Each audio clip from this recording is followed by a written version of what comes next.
Assalamualaikum warahmatullahi wabarakatuh. Innal hamdalillah, segala puji bagi Allah Subhanahu wa taala, nahmaduhu wa nasta'inuhu wa nastaghfiruh. Hanya kepadanya kita memuji, meminta pertolongan serta bertaubat dari dosa-dosa kita. Wa na'udzu billahi min syururi anfusina, dan hanya kepada Allah pula kita meminta agar dijauhkan dari keburukan-keburukan diri kita. Wa min sayyiati a'malina, serta dosa-dosa yang pernah kita lakukan. May yahdihillahu fala mudhillalah, barang siapa yang telah Allah berikan hidayah maka tidak akan pernah sesat selamanya. Wa may yudlil fala hadiyalah, dan barang siapa yang telah Allah sesatkan maka tidak akan mendapatkan petunjuk selamanya. Asyhadu an la ilaha illallah wahdahu la syarika lahu wa asyhadu anna Muhammadan abduhu wa rasuluh. Saya bersaksi tiada Tuhan yang berhak disembah kecuali Allah, dan Muhammad benar-benar hamba juga utusannya. Qala Allah Ta'ala, Allah mengingatkan kita dalam kitabnya, Ya ayyuhalladzina amanu taqullaha haqqa tuqatih wa la tamutunna illa wa antum muslimun. Hai sekalian orang-orang yang beriman, bertakwalah pada Allah, patuhlah pada Allah sesungguhnya Tuhan sebenar-benar patuh, dan janganlah sekali-kali kalian meninggal dunia kecuali dalam keadaan Islam.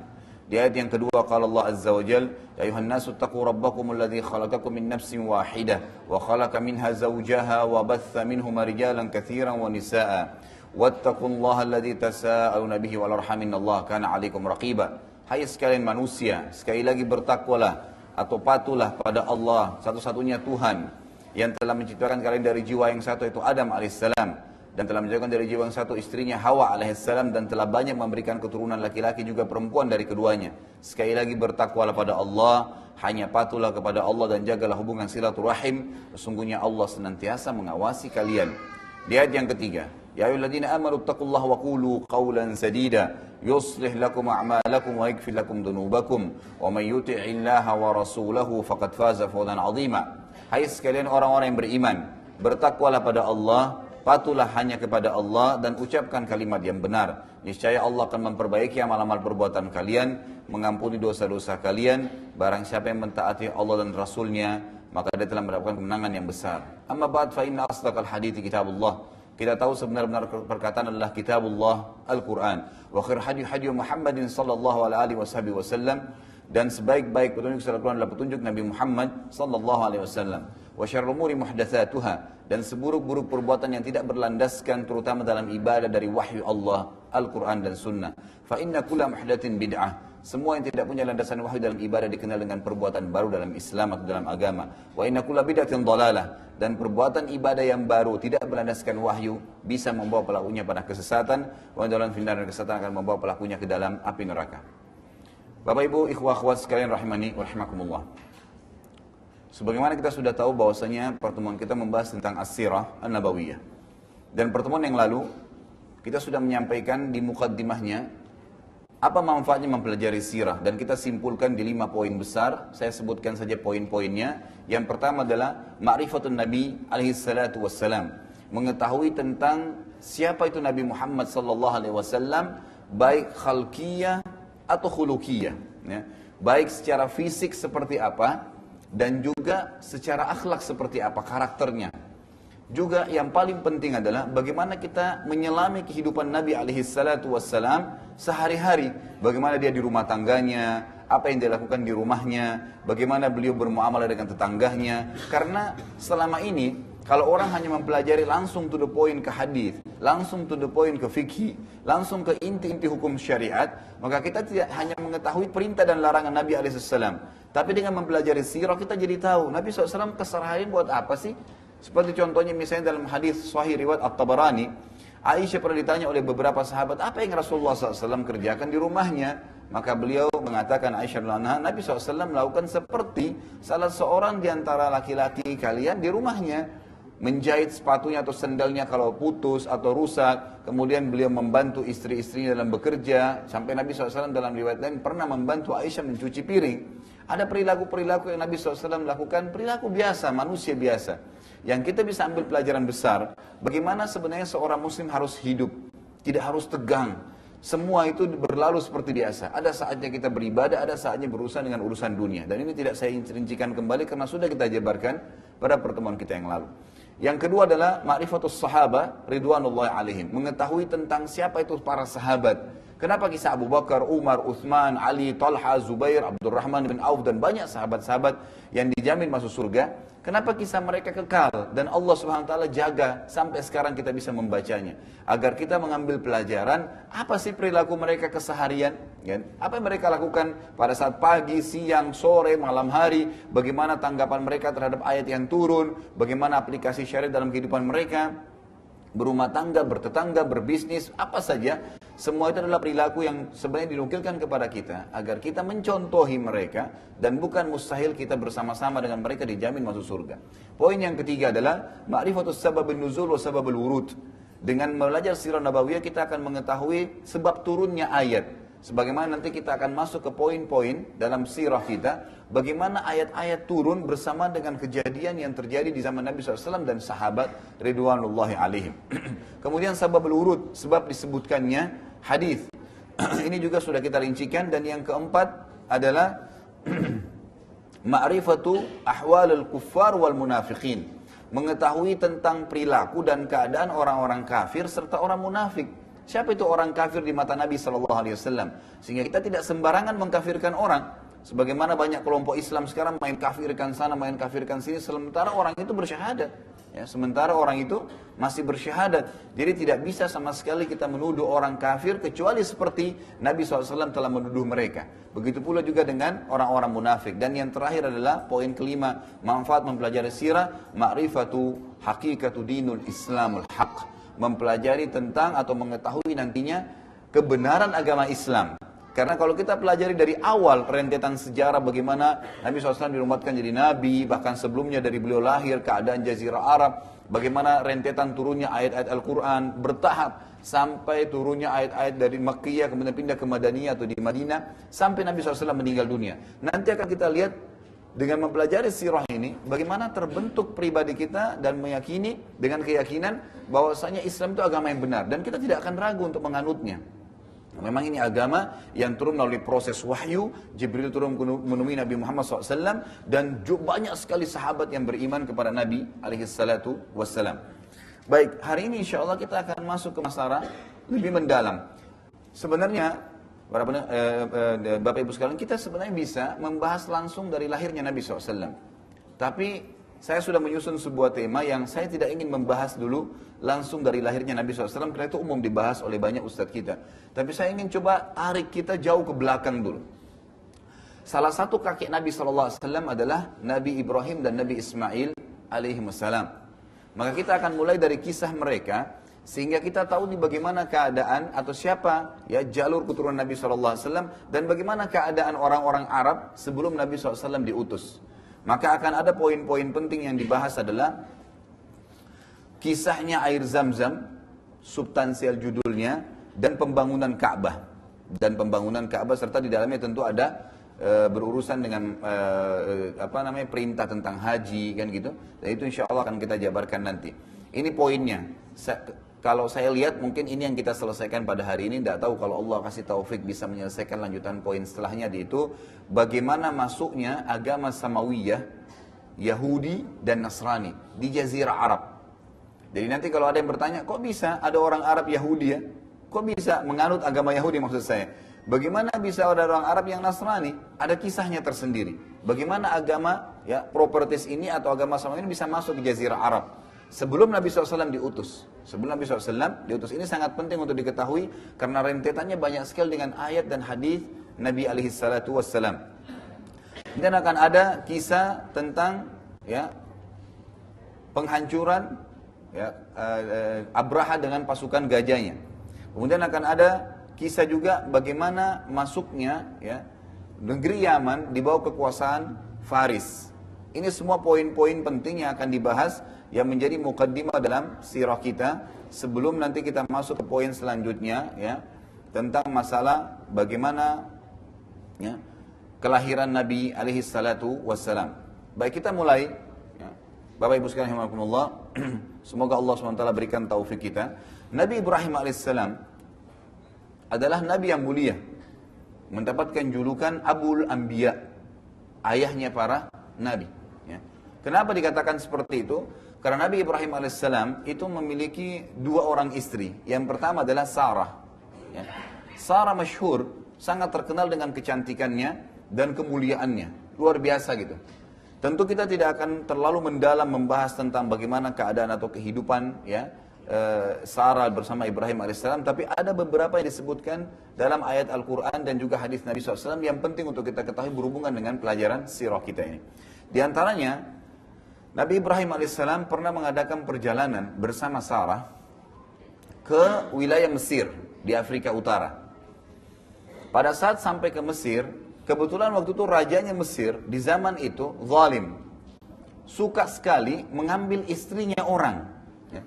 Jadi bukan mencari perempuan umumnya, tapi istrinya orang.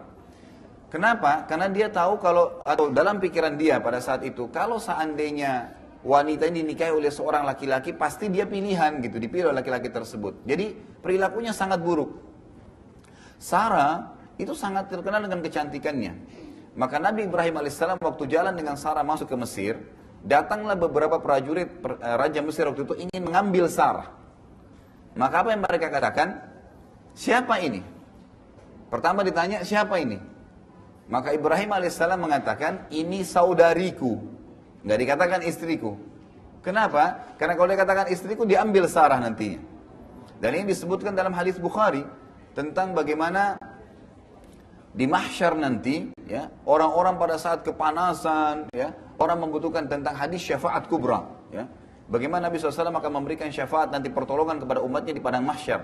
Manusia pada saat sudah kepanasan, sudah menunggu lama di mahsyar, Allahu alam berapa lama sebagaimana disebutkan dalam hadis, maka ada sebagian manusia datang ke Adam lalu berkata, "Hai Adam, engkaulah ayah kami, engkaulah manusia pertama, mintalah kepada Allah yang supaya Allah datang mengadili kami. Kami ke surga atau ke neraka. Yang penting datang dulu mengadili." Karena di mahsyar sangat panas dan luar biasa pemandangannya gitu. Orang kan ada yang terbalik wajahnya di bawah, ada yang dibangkitkan dengan a'azzakumullah bokongnya di atas, dan beragam macam perilaku yang terjadi itu tidak kita bahas juga. Tapi yang jelas pointernya, mereka datang ke Adam, Adam mengatakan, hari ini Tuhanku telah murka, belum pernah murka sebelumnya seperti ini. Nafsi, nafsi, saya cuma bisa selamatkan diriku sendiri. Maka kalian cobalah pergi ke Idris. Datanglah kepada Idris AS. Lalu Idris juga mengatakan hal yang sama. Intisarinya setiap nabi didatangi ya oleh manusia-manusia sampai mereka tiba kepada Ibrahim AS. Lalu Nabi Ibrahim AS mengatakan, saya tidak berani karena hari ini Tuhanku telah marah, belum pernah marah sebelumnya seperti ini, dan tidak akan marah sesudahnya seperti ini. Lalu beliau mengatakan, saya telah melakukan perbuatan salah. Apa itu perbuatan salah Nabi Ibrahim AS? Disebutkan dalam riwayat ini, saya pernah berbohong. Apa bohongnya? Waktu dia mengatakan kepada prajurit Mesir, ini saudari saya. Sebenarnya bukan bohong ya. Beliau di sini maksudnya saudari saya dalam agama gitu. Tapi beliau karena ketaatannya kepada Allah menganggap itu dosa. Jadi beliau mengatakan, saya pernah berbohong, padahal bohongnya pun sama orang kafir gitu kan. Demi untuk keselamatan istrinya, dia mengatakan ini saudari saya. Jadi Nabi Ibrahim AS mengakui dalam riwayat ini, bagaimana sebenarnya dulu dia pernah melakukan itu. Dan ini riwayat yang menjelaskan ya kejadian tadi. Kita kembali kepada kisah. Tapi karena kecantikan Sarah, maka prajurit-prajurit Raja Mesir waktu itu tetap mengambilnya. Walaupun sudah mengaku bahwasanya, nah ini adalah saudari saya. Pada saat dibawa ke istana, dan Raja Mesir melihat kecantikan dimiliki oleh Sarah, maka dia langsung ingin menjamahnya. Maka Sarah berdoa kepada Allah Azza wa Jal agar ya diselamatkan. Tiba-tiba saja tangan ya kanannya si raja itu stroke. Tiba-tiba nggak bisa bergerak. Mau menyentuh nggak bisa gitu kan. Maka dia mengatakan, apa yang kau lakukan dengan saya? Kata raja itu ya. Maka Sarah mengatakan, saya tidak berbuat apa-apa ya, saya hanya berdoa kepada Tuhan saya agar diselamatkan dari keburukanmu. Maka dia mengatakan, mintalah kepada Tuhanmu agar saya dikembalikan ya, dan saya tidak akan ganggu kamu. Maka Sarah pun berdoa kepada Allah Azza wa Jal agar disembuhkan orang itu sembuh gitu kan.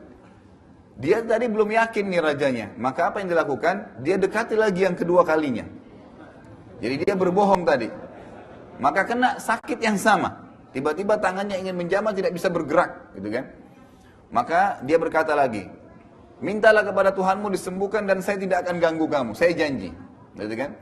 Ternyata Sarah berdoa lagi yang kedua kali. Ya, dia kembali lagi sembuh. Dia mau jamah lagi, gitu kan? Sampai 3 kali. Yang ketiga kalinya, pada saat dia ingin sentuh, akhirnya kembali lagi seperti itu dan dia berkata, saya berjanji dan sudah pasti saya tidak akan ganggu kamu, disaksikan oleh semua apa yang orang-orang yang ada di istana saya ini, saya akan bebaskan kamu. Lalu dikeluarkan seorang budak wanita oleh si raja ini, itulah Hajar. Dikeluarkan oleh raja, ini saya hadiahkan untukmu gitu. Maka Sarah pun berdoa kepada Allah dan disembuhkan tangannya, ya. Raja itu lalu dia berkata dalam riwayat yang masyhur, raja itu berkata, keluarkan wanita ini dari istana saya karena yang kalian bawa adalah jin, gitu. Ya. Karena dia tidak yakin kepada Allah Subhanahu wa taala. Jadi dia ucapkan kalimat tersebut. Maka pulanglah Sarah membawa Hajar, ya. Ini kisah awalnya, gitu kan. Jadi Hajar itu memang seorang budak yang dihadiahkan oleh Raja Mesir yang tadinya ingin berbuat jahat dengan Sarah. Pulanglah mereka, ya, balik. Ada beberapa riwayat, ada yang mengatakan Nabi Ibrahim AS tinggal di Palestina, ada riwayat yang mengatakan Nabi Ibrahim tinggal di Babilonia. Ya.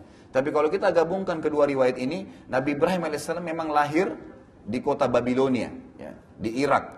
Dan perlu Anda tahu, Irak itu bukan wilayah asli orang Arab, ya. Nanti kan kita pelajari di pelajaran kita di masalah Nabi Ibrahim AS. Jadi Arab itu ada dua. Ada Arab musta'ribah, ada Arab asli. Ada orang Arab yang asli dan itu dari Yaman asalnya mereka. Dan ada orang Arab yang terarabkan. Ini diistilahkan bagi siapapun yang menikah dengan orang Arab atau menggunakan bahasa Arab di lisannya. Makanya kita lihat seperti negara-negara di Afrika, Mesir, Tunis, Jazair, Maroko, itu semua bukan orang Arab. Ya. Itu mereka bukan orang Arab. Orang Mesir itu aslinya orang Kipti, ya, suku Kipti. Tapi karena mereka pakai bahasa Arab di negaranya dikatakan negara Arab, orang Arab gitu kan, kena bahasa. Sama dengan Tunis, Jazair, Maroko, 3 negara besar di Afrika Utara ini adalah suku barbar yang terkenal. Ya, setelah mereka masuk Islam, mereka menikah dengan orang-orang Arab, bahasanya sudah pakai bahasa Arab, maka dikatakan orang-orang Arab. Kita temukan juga Sudan, itu asli Afrika, gitu kan. Tapi jadi negara Arab. Dan seterusnya. Sama kalau kita lihat ke arah barat, itu arah timur dan arah baratnya, sama juga di Irak. Ya. Irak juga begitu, bukan negara Arab. Ya. Tapi karena mereka menggunakan bahasa Arab dan berbaur, akhirnya dikatakan negara Arab. Jadi Nabi Ibrahim AS bukan asli orang Arab. Ya. Bukan asli orang Arab. Nanti akan kita lebih jauh mempelajari masalah itu bi'idznillah ta'ala. Jadi Nabi Ibrahim AS akhirnya, Sarah akhirnya pulang bertemu Nabi Ibrahim AS dan mereka semua kembali, ya, ke wilayah Babilonia. Ya. Ini wilayah tempat lahir Nabi Ibrahim AS. Lalu mereka pindah ke Palestina setelahnya. Mereka pindah ke Palestina. Ringkas cerita adalah, karena ini cukup panjang kisahnya, ya, dan ini ada bahasan khusus tentang Nabi Ibrahim AS dengan Sarah. Intinya adalah Nabi Ibrahim AS akhirnya, ya, setelah berapa tahun menikah dengan Sarah, dan Sarah tidak memiliki anak. Ya, sebagian riwayat mengatakan karena beliau mandul, ya, beliau mandul. Sampai umurnya, ada beberapa riwayat yang khilaf, tapi ada pendapat yang kuat mengatakan umur Sarah itu mencapai 60 tahun. Tidak punya anak, gitu kan. Waktu itu ada beberapa riwayat juga yang menyebutkan Hajar dengan Sarah ini selisih umurnya cukup jauh. Karena Hajar itu adalah seorang budak yang masih mudah sekali pada saat dihadiahkan, gitu kan.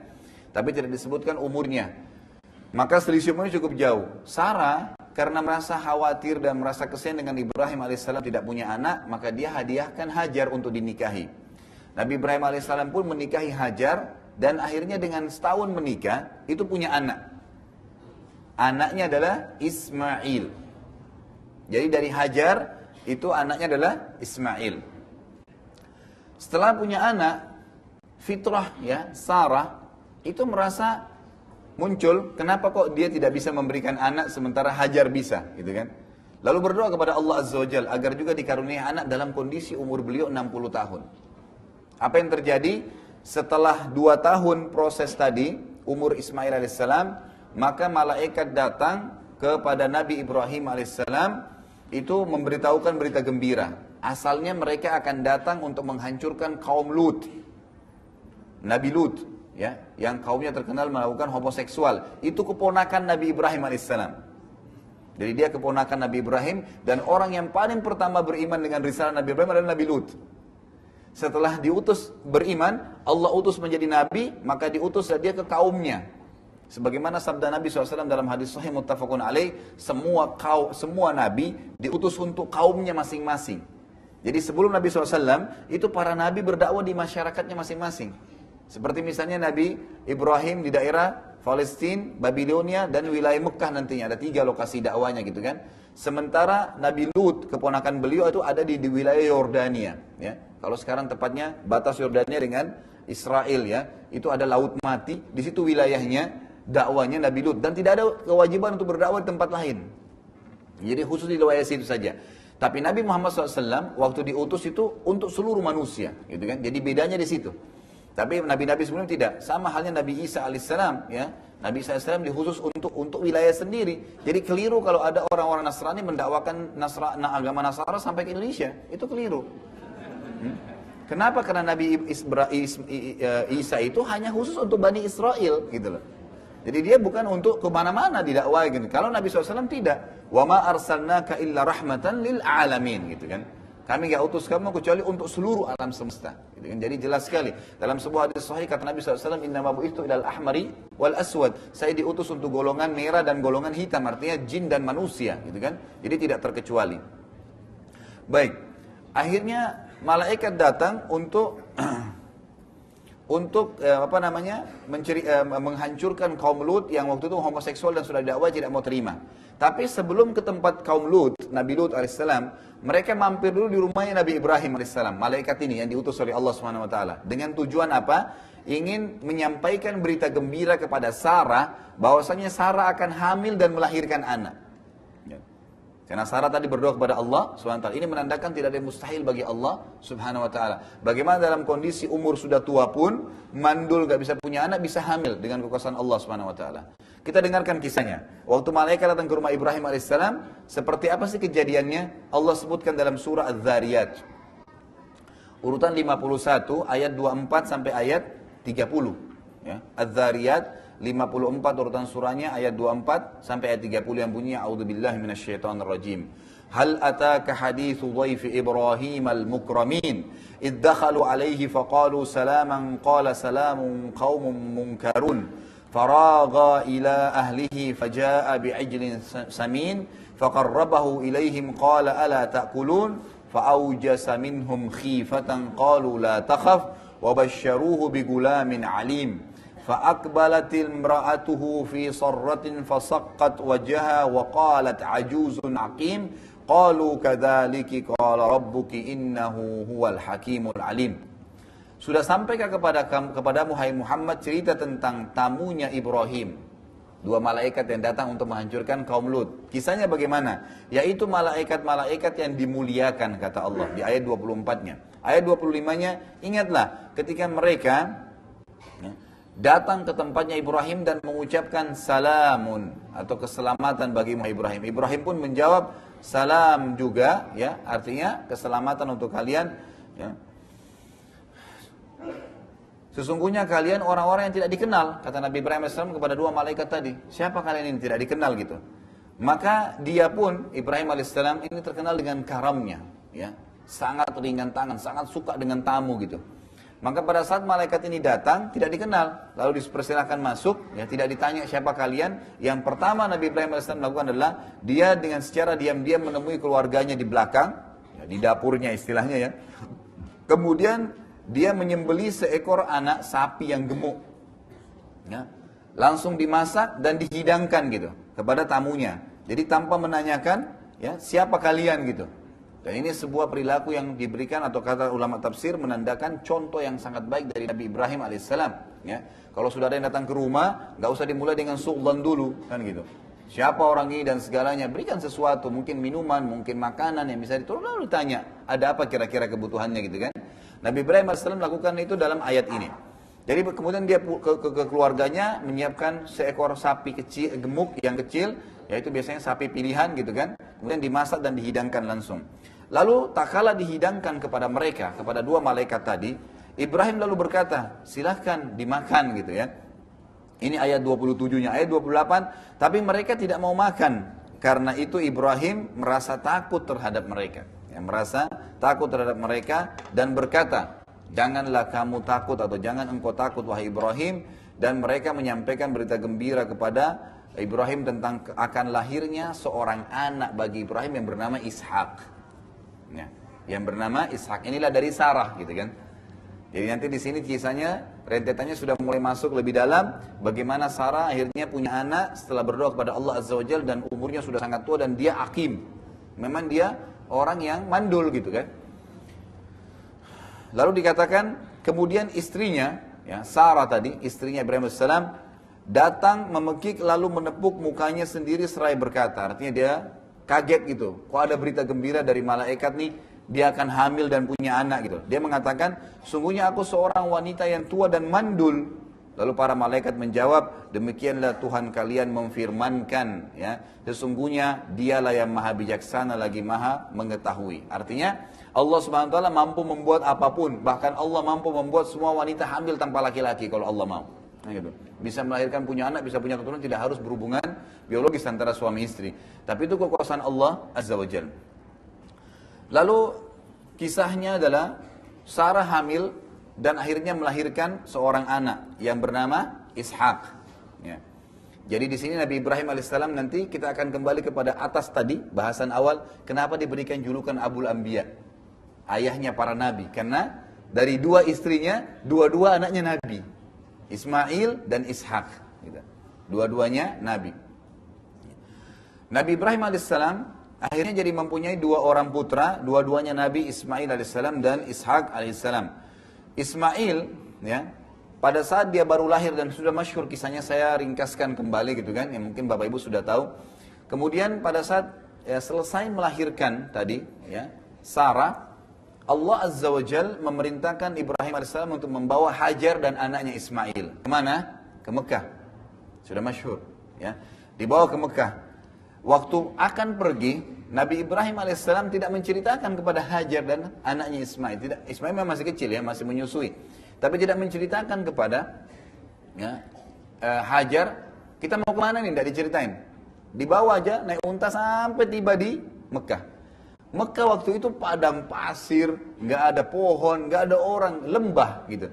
Jadi kalau Anda lihat, ya, gambar aslinya Ka'bah itu ada pegunungan sekelilingnya dan itu lembah. Makanya hikmahnya di sana tidak pernah hujan. Satu kali hujan banjir pasti. Karena memang lembah. Ya itu lembah. Jadi kalau turun hujan dari gunung itu pasti ngumpuk semua di Ka'bah itu.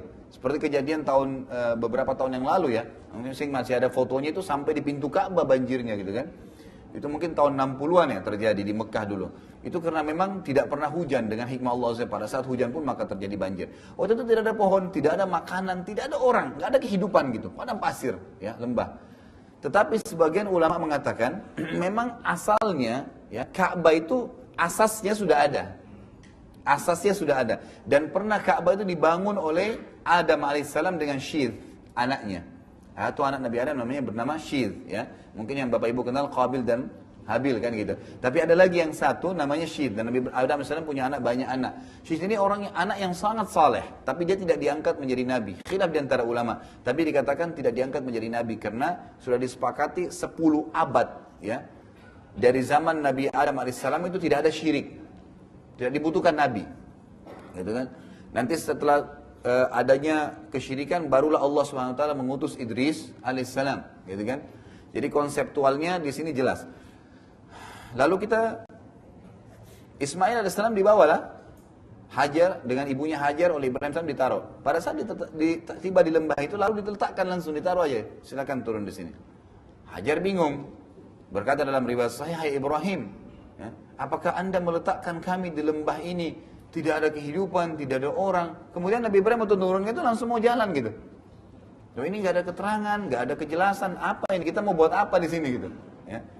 Lalu Nabi Ibrahim AS karena merasa sedih sebenarnya, ini kan perintah Allah cuma datang wahyunya apa? Antar istrimu dan anakmu Hajar dan Ismail ke Mekah, bas di lembah itu saja, selesai. Untuk apa di sana nggak jelas. Ditaruh aja di sini, pokoknya perintah Allah begitu, nanti datang perintah setelahnya. Maka Nabi Ibrahim AS pun lakukan saja, patuh, ya. Taruh istri dan anaknya, tidak dijelasin. Karena dia merasa sedih, dia nggak lihat kepada Hajar, terus membelakangi. Hajar mengikuti di belakang. "Hai Ibrahim, apakah engkau membiarkan kami di lembah ini?" Gitu kan, tidak ada kehidupan, tidak ada orang. Nabi Ibrahim tidak jawab sampai 3 kali bertanya. Akhirnya Hajar berkata, dan ini riwayat sahih menjelaskan bagaimana keimanan ya Hajar alaihissalam. Dia mengatakan, Allahu amaraka bihadza. Baik, kalau kau tidak bisa jawab Ibrahim, saya ingin tanya. Karena ini kan sudah tahu, Hajar tahu ini ada Nabi Allah. Apakah Allah yang menyuruh engkau melakukan ini? Maka Nabi Ibrahim AS menganggukkan kepalanya sambil menangis gitu, sedih ya Nabi Ibrahim AS waktu itu. Maka Hajar menjawab pertanyaan membesarkan jiwanya dan suaminya juga. Dia mengatakan, idzan la yudayyi'ana. Kalau begitu Allah tidak akan membiarkan kami.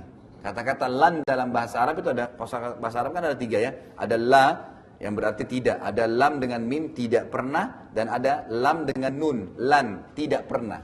Di sini dikatakan idzan la yudayyi'na, tidak akan pernah Allah menghilangkan kami, dengan keyakinan luar biasa. Maka Nabi Ibrahim pun alaihissalam mengikuti wahyu langsung pulang gitu. Hajar kisahnya sendirian nih sama Ismail. Dalam riwayat yang masyhur, dalam riwayat Bukhari, riwayat Muslim cukup banyak.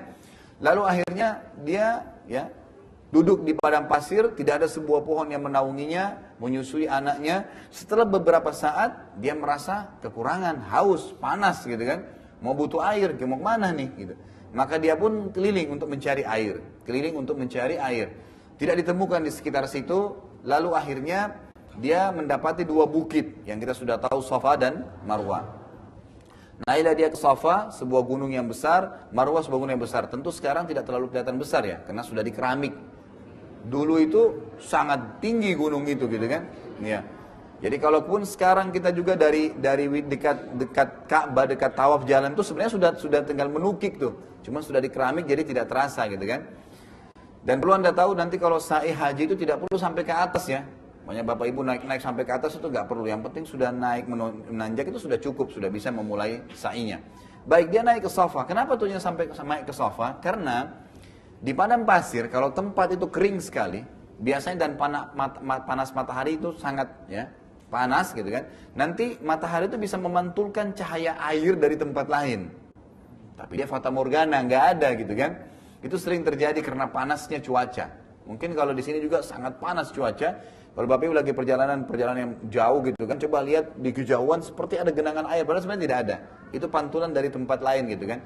Maka Hajar alaihissalam itu melihat dari Safa, seakan-akan di Gunung Marwah itu ada air. Enggak ada, mulailah dia sa'i tadi. Sa'i itu artinya berjalan. Ya, jadi istilah sa'i itu adalah berjalan gitu kan. Dia jalanlah turun gitu kan. Di tengah-tengah lembah yang ada lampu hijau 2, disuruh lari kecil. Tahu nggak kenapa disuruh lari? Jadi dari situ dulu itu udah mulai menukik ke Marwah. Untuk supaya bisa gampang naiknya ke atas, maka beliau lari gitu kan. Lari dulu supaya nanti naik ke atas Marwah itu bisa lebih gampang gitu. Naiklah ke Marwah, dilihat lagi ke arah Safa, seakan-akan ada air tapi tidak ada. Turun lagi dia ke Safa sampai 7 kali. Yang gitu. Apa yang terjadi yang paling besar yang kadang-kadang tidak disentuh secara imaniah oleh para ustadz kita, Bapak Ibu sekalian, adalah Hajar alaihissalam karena memang patuh kepada Allah dan mengikuti perintah suaminya tadi, lalu apapun yang dia kerjakan, termasuk ya sa'i tadi mencari air untuk Ismail, niatnya hanya sebagai seorang ibu saja. Karena dia tulus untuk itu, Allah jadikan selama orang sa'i sampai hari kiamat Hajar panen pahalanya. Ini dari sisi imaniah yang tidak disadari. Apa pelajaran paling besar? Bahwasanya ya, siapapun yang mengerjakan sesuatu karena Allah, berjalan ingin jenguk orang tuanya, menjenguk saudaranya yang sakit, membantu orang, setiap langkah itu bernilai pahala di sisi Allah SWT. Dan ada pasti bekasnya. Selama ketulusan itu ada. Di sini Hajar hanya sekedar mau cari air buat anaknya, nggak ada pikiran lain. Ya, tapi itu sesuatu perilaku yang baik. Dan tadi dia patuh dengan perintah Allah kepada suaminya dan dia dukung suaminya untuk itu, maka Allah SWT memudahkan. Selama orang sa'i, bayangkan nih, kalau orang sa'i, saya berapa kali pergi, kalau haji, kalau umroh, itu apalagi Ramadan, luar biasa. Jutaan orang di situ kan, berapa banyak tuh pahalanya gitu kan. Kalau Allah catatin satu sa'i, satu pahala saja per orang, kali sekian juta, kali setiap hari gitu kan. Sampai hari kiamat itu berapa banyak pahala yang dipanen oleh Hajar alaihissalam. Berarti bentuk ketaatan kepada Allah dan suami itu sesuatu yang luar biasa ya bagi seorang wanita.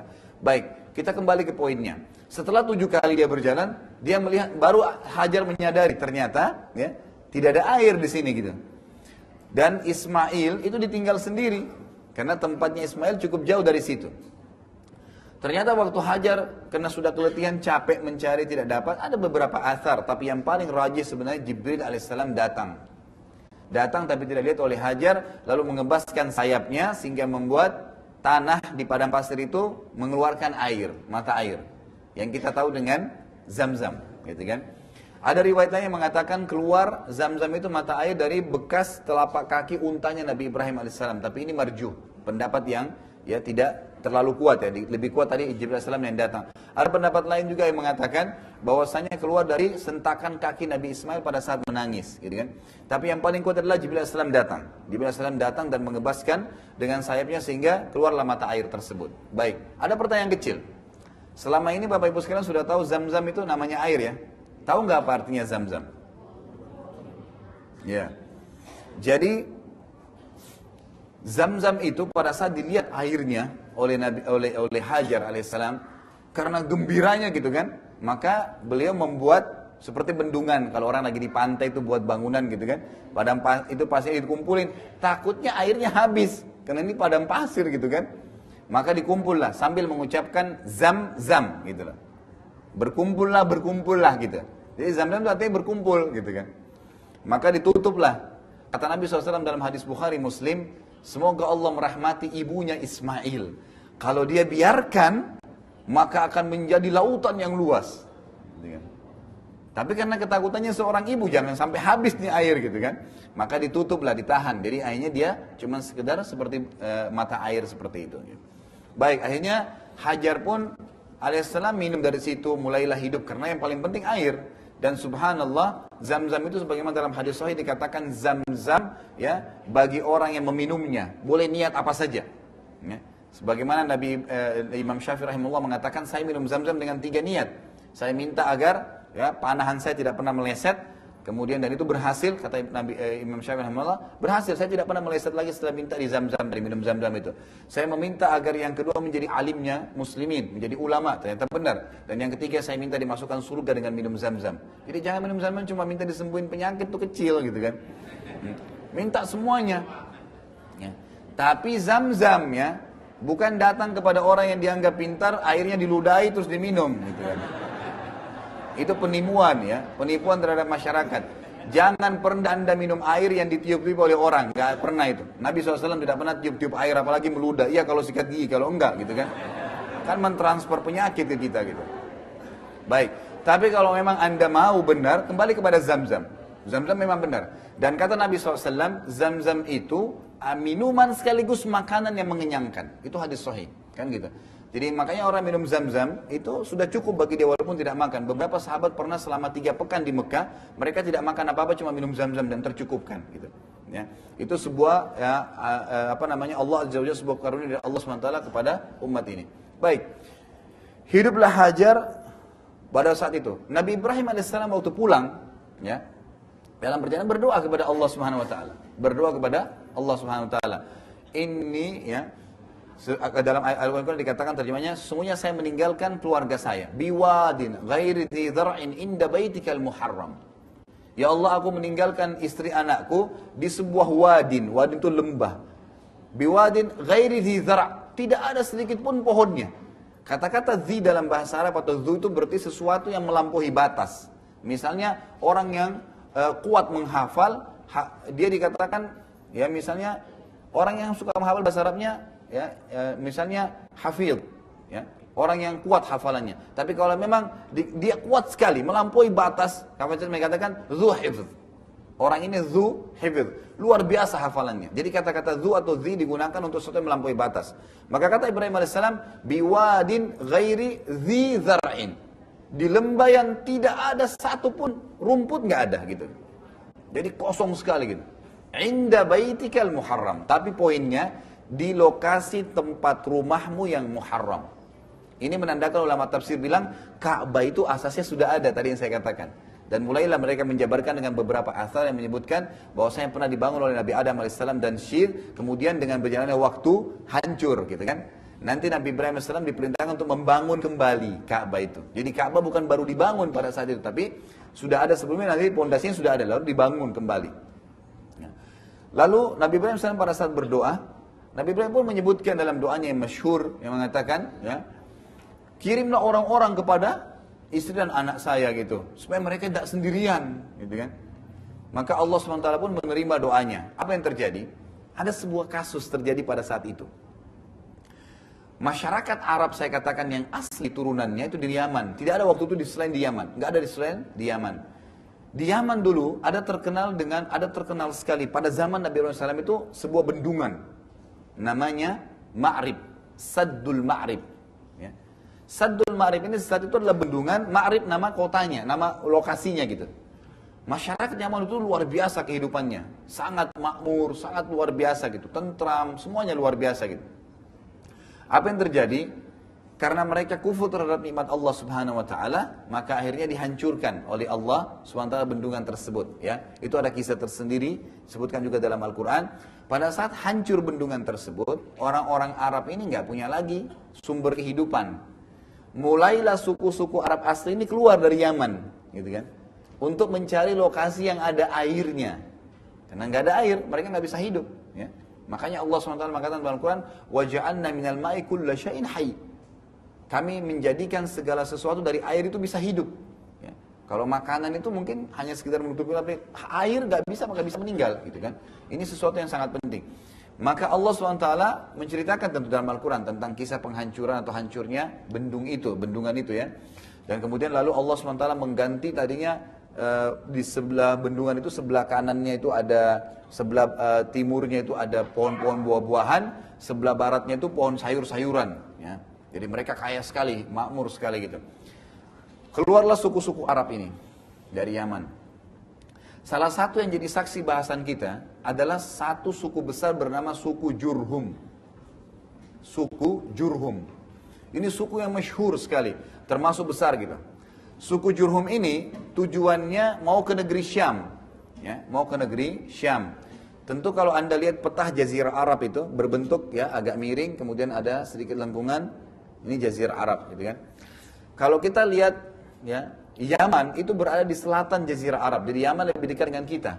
Makanya Nabi SAW menjadikan, ya, miqatnya, tempat niatnya orang Asia Tenggara. Ya, kita ini sampai ke belakang gitu kan, itu Yalamlam namanya, di Yaman. Jadi kalau sudah dekat dengan Saudi gitu kan, biasanya disampaikan oleh pramugara atau pramugaranya, ini udah lewat di atas, ya, Yalamlam maksudnya, itu tempat mikot di Yaman. Karena Yaman lebih dekat, di selatan Jazirah Arab, di bagian bawahnya, kita di bagian selatan Jazirah Arab. Kemudian kalau kita naik lagi, di utaranya Jazirah Arab itu ada negeri Syam. Syam ini 4 negara sekarang, Yordania, Palestina, Lebanon, dan Syria. Ini punya rentetan sejarah yang sangat besar. Nanti akan sering kita sebutkan lokasi ini.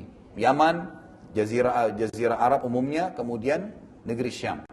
Baik, suku Jurhum waktu hancur bendungan tadi dari Yaman tujuannya mau ke negeri Syam. Karena Syam terkenal banyak laut, ada banyak sungai gitu kan. Kehidupannya bagus gitu. Ya, tidak ada masalah di sana. Pada saat mereka jalan, di tengah-tengah Jazirah Arab itu ada kota Mekah, ya, Madinah gitu kan. Mereka lewat. Agar mereka bisa hidup, ya, sampai ke negeri Syam, itu di pinggiran, ya, di pinggiran Jazirah Arab itu ada Laut Merah, ya. Itu batas antara Asia dengan Afrika gitu kan. Jadi sekarang Saudi dengan Mesir, kan gitu. Itu ada Laut Merah, tempat di mana Firaun ditenggelamkan oleh Allah Azza wa Jalla. Lalu lewat dari situ agar mereka bisa hidup dari laut itu. Waktu Mekah ini kebetulan sangat dekat dengan Laut Merah itu. Kayak sekarang, itu kan Jeddah, kalau Anda pernah lihat ada lautan, itu Laut Merah. Kan gitu. Itu bagian dari Laut Merah. Jadi sebenarnya Mekah sangat dekat dengan laut, sekitar 60-70 kilo gitu kan. Maka mereka lewat, suku Jurhum ini lewat di sekitar situ. Tujuannya agar tetap bisa hidup sampai ke negeri Syam. Ngambil dari lautan tadi, ikannya dan segalanya gitu. Waktu mereka lewat di sekitar Mekah, mereka tahu tuh ada dikenal ini ada lembah nih di sini, tapi mereka nggak tahu ada apa di situ. Mereka dikagetkan karena melihat di atas lembah Mekah, Ka'bah itu ada burung yang berterbangan dan mengelilingi lokasi itu. Biasanya ini berarti ada air, biasanya begitu gitu. Maka pimpinannya mengatakan ini dari mana nih airnya? Tidak pernah ada seperti ini sebelumnya gitu kan? Kira-kira bagaimana nih? Apa yang coba utus orang deh, lihat. Kok bisa? Berarti ada air di sana. Datanglah 2 orang, gitu kan, dari suku Jurhum ini. Berhenti mereka istirahat terus datang ke sekitar lembah Mekah atau Ka'bah tadi. Mereka dikagetkan di sana ada Hajar dan Ismail hidup di sekitar mata air tadi, gitu kan? Ini langsung ya, sebelum ada bangunan-bangunan rumah gitu. Karena doanya Nabi Ibrahim AS tadi, tiba-tiba ini kejadian semua terjadi nih. Ya, gitu. Maka datanglah mereka. Pada saat mereka datang, karena mereka terkenal dengan zuhuluk, ya, akhlaknya yang mulia, mereka enggak merampas air itu, tapi mereka mengatakan, air ini adalah milik Anda, wahai Hajar, gitu kan? Kami suku ini keluar dari Yaman karena ceritanya seperti ini kronologisnya. Kami hanya minta satu, kami akan tinggal bersama Anda di sini, hidup dari mata air ini, dan kami akan bayar upeti. Kami akan bayar upeti. Maka Hajar salam setuju, datanglah suku tersebut, semua satu suku datang ke situ. Akhirnya mereka mulai membangun tuh rumah-rumah, mulai membangun perekonomian di Mekah. Itu awalnya kisah Mekah, dari lembah tidak ada apa-apa sampai masuk suku Jurhum ini, kemudian mulailah hidup dengan Hajar dan Ismail alaihissalam. Lalu mereka hiduplah dari air tersebut dan Hajar hidup lebih berkembang lagi karena ada upeti yang dibayar dari makanan, dari uang gitu kan. Hiduplah suasana di Mekah pada saat itu. Nabi Ismail alaihissalam berkembang nih. Nabi Ibrahim ini belum datang nih, belum pernah lihat. Ya. Ini karena Nabi Ibrahim alaihissalam itu nunggu wahyu. Ini kapan nih saya diperintahin untuk ke sana gitu kan? Karena semua berentetan dengan wahyu gitu kan. Ini seorang nabi. Sampai Nabi Ismail alaihissalam itu menikah. Ya. Menikahnya dengan siapa? Anak kepala suku Jurhum. Anak kepala sukunya. Maka Nabi Ismail tadinya nggak bisa bahasa Arab jadi bahasa Arab. Karena memang dia bergabung dan menikah. Maka dari sinilah keluar istilah ada Arab asli, ada Arab musta'ribah. Ada Arab yang asli, ada Arab yang terarabkan. Termasuk Nabi Ismail alaihissalam. Karena menikah dengan orang Arab tadi, kemudian punya keturunan gitu kan. Nanti akhirnya keturunan Nabi Muhammad SAW. Di antaranya keturunan adalah Nabi Muhammad SAW. Menikahlah dengan anak kepala suku Jurhum gitu. Ada sebuah riwayat sahih yang menjelaskan, tapi ini tentu kita tidak sebutkan semua ya, karena cukup panjang kisah tentang masalah Ismail, bagaimana kehidupan di Mekah. Tapi ada poin-poin penting disebutkan. Di antaranya riwayat Bukhari, bahwasanya Nabi Ibrahim alaihissalam lalu dapat perintah untuk datang ke Mekah, menjenguk keluarganya, gitu kan? Pada saat datang ke Mekah, Nabi Ismail alaihissalam sudah menikah, gitu kan? Lalu dia datangi rumahnya, Nabi Ismail alaihissalam tentu petunjuk dari Allah Subhanahu Wa Taala, memberikan salam kepada istrinya dari belakang ya, di dalam rumahnya gitu kan. Lalu Nabi Ibrahim tanya, di mana suamimu Ismail? Dia mengatakan suami saya lagi pergi. Saya tanya, bagaimana kehidupan kalian? Oh, kehidupan kami susah begini, semua keluhan. Semua isinya adalah keluhan, bermasalah begini begitu macam-macam gitu kan. Tapi tidak disebutkan, intinya adalah dia mempermasalahkan kehidupannya dengan Ismail. Selalu ada saja masalah gitu. Masalah ini tidak cukup, masalah ini tidak cukup semuanya. Lalu Nabi Ibrahim setelah mendengar mengatakan, sampaikan kepada suamimu Ismail, telah datang seseorang bernama Ibrahim. Dia tidak katakan ayahnya. Dan menitipkan pesan agar mengganti tiang rumahnya.